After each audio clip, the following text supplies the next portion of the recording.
میری حضور کے ایک ایک فرمان میں سچ ہے، حقیقت ہے، حقیقت ہے۔ اگر زندگی کے سبق میں آگے بڑھنا ہے، کامیابیاں آگے اور سبقت لے جانا ہے، تو ان فرامین پہ عمل کریں۔ یہ جو چھوٹی چیزیں میں نے آپ کی خدمت میں عرض کی ہیں، ان پہ عمل کریں۔ آئیں پھر ایک اور چیز بھی تحفہ دیتا ہوں، حضرت امام حسن کا، یہ وہ گھرانہ ہے اہل البیت کا، جن کی برکتوں سے معاشرے کو، زمانے کو دنیا بھی ملی، دین بھی ملا، عشق بھی ملا، حرمت بھی ملی، عزت بھی ملی، وقار بھی ملا، مانگنا بھی ملا، رونا بھی ملا، اشک بھی ملے، آنسو بھی ملے، اور اللہ کے خزانوں سے لینے کا مزاج بن گیا۔ اللہ سے لینے کا مزاج انہوں نے بنایا۔ امام حسن بیٹھے تھے جو حضرت امام حسین کے بڑے بھائی تھے رضی اللہ تعالیٰ عنہ، سلام اللہ رضوان اللہ تعالیٰ علیہ اجمعین۔ تو آپ کی خدمت میں ایک شخص آیا، کہا کہ فصل جو ہے وہ میری بہت زیادہ، اس کی کھجور کی بارش ہی نہیں ہے، اور میں نے کچھ جو بیے ہوئے ہیں، کچھ فلاں چیز ہے، بارش ہی نہیں ہے، بارش کی دعا فرما دے۔ پھر میں دعا کرتا ہوں تو ایسا کر، سارا دن استغفر اللہ پڑھا کر، استغفر اللہ استغفر اللہ استغفر اللہ استغفر اللہ۔ وہ چلا گیا۔ ایک اور آیا، یرسل السماء علیکم مدرار، بارش۔ ایک اور آیا، کہا کچھ بھی نہیں ہے۔ ایسا ممکن ہے کہ میں مالدار ہو سکتا ہوں؟ ہاں ہو سکتا ہے۔ تو فرمایا سارا دن استغفار کیا کر، استغفر اللہ استغفر اللہ پڑھا۔ ایک اور آیا، کہا گھر نہیں ہے، جھونپڑا بھی نہیں ہے، کہ مجھے گھر مل سکتا ہے؟ فرمایا ہاں مل سکتا ہے۔ فرمایا کیا؟ میں استغفار کیا کر، سارا دن استغفر اللہ پڑھا کر، بہت پڑھا کر۔ ایک اور آیا، اس نے کہا میں چاہتا ہوں میرے باغ ہوں اور میں باغات کا مالک ہوں، مجھ جیسا فقیر تنگ دست ایسا ہو سکتا ہے؟ میں ہو سکتا ہے۔ میں کیا؟ میں استغفار کیا کر۔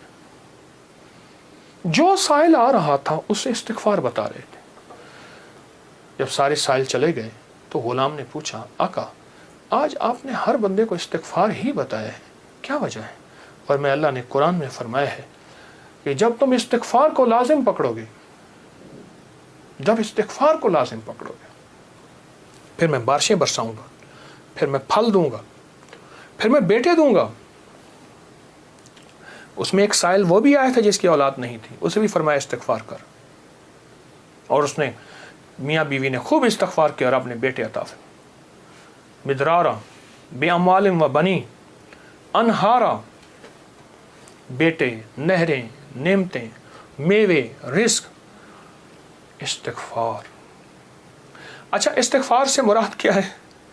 استغفار، میں کسی ملک کے ایئرپورٹ پہ جا رہا تھا تو ایک صاحب نا 4 ویل والا وہ بڑا سا وہ تھا بریف کیس، اس کے ہینڈل سے اس کو چلائے جا رہے تھے ایسے تیزی سے، تو ایک دم فلائٹیں نکل رہی تھیں، راستہ تھا، تو ایکسکیوز می ایسے کرتے نہیں، یوں نکل رہے تھے، تو مجھے استغفار یاد آیا، اور ایکسکیوز می کہتے تھے نا، لوگ راستہ دے دیتے تھے۔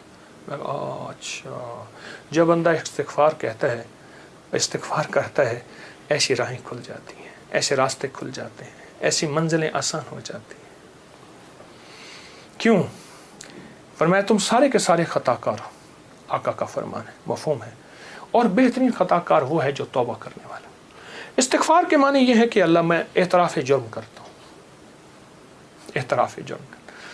ہمارے یہاں ایک گھر کے قریب نا ایک دوسری گلی میں آرا مشین تھی، یہ لکڑیاں کاٹنے کی، تو اس کا ایک ٹریکٹر ڈرائیور تھا، پرانا روسی ٹریکٹر تھا جو بڑے بڑے تنے اٹھاتا تھا اس کے درختوں کے۔ تو ڈرائیور جو تھا وہ ہمیشہ جو ہے وہ گاڑی اپنا ٹریکٹر درمیان میں چلاتا تھا، کبھی دائیں بائیں اتارتا نہیں تھا، پھر لڑائیاں بھی ہو جاتی تھیں، جھگڑے بھی ہو جاتے تھے، مار کٹائیاں بھی ہو جاتی تھیں۔ وہ ڈرائیور میں نے دیکھا ہوا بیچارہ ایک حادثے میں فوت ہوا۔ اچھا اس کے مزاج میں ایک عجیب بات تھی، وہ نا جاتے ہی لڑائی کر لیتا تھا، جھگڑے کر لیتا تھا، کبھی ٹریکٹر کا ویل نیچے نہیں اتارتا تھا۔ جھگڑا کرنے کے بعد، سارا کچھ کرنے کے بعد وہاں پہنچتے اپنی قمیض اتارتا تھا، پولیس والوں کو کہتا تھا، تھانے والوں کو، یا جہاں کہیں اس کو لے جاتے تھے انصاف کے لیے یا جھگڑے کو ختم کرنے کے لیے، کہتے مجھے مارے، میں مجرم ہوں۔ وہ کہتے بات کیا ہے؟ کہتے مارے، میں مجرم ہوں۔